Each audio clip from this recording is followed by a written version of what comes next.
ಕಳೆದ ವರ್ಷ 145 ತನಕ ಇರುವ ಕಬ್ಬು ಈ ವರ್ಷ 60 ಟನ್ ಆಗಿದೆ.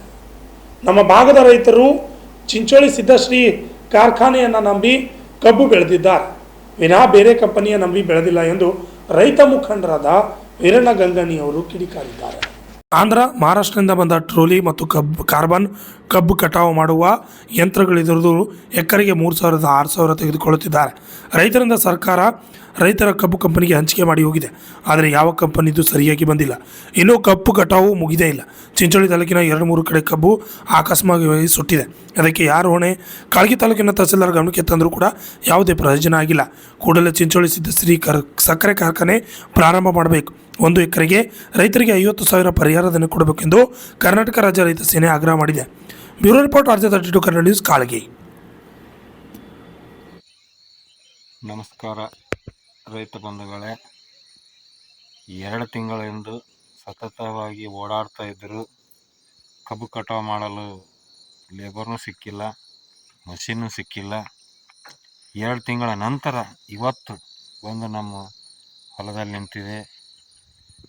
ರೈತನುಗಳು ಕೇಳೋರು ಯಾರು?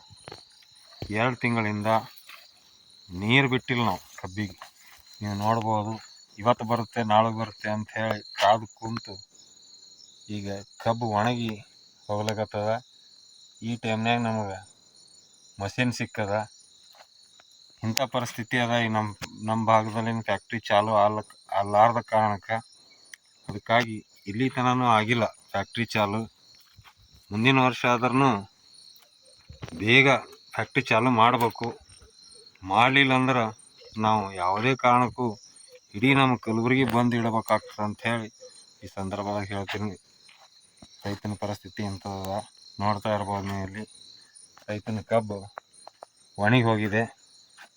ನೀರು ಬಿಟ್ರೆ ಹಸಿ ಅದಂತ ಕಟಾವು ಮಾಡೋಕೆ ಬರೋಂಗಿಲ್ಲ, ನೀರು ಬಿಡ್ಲಾರ್ದಾರ ಒಣಗಿ ಹೋಗ್ತದೆ.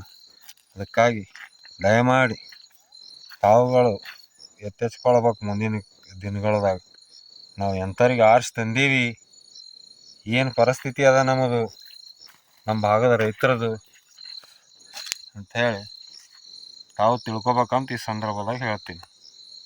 ಜೈ ರೈತ.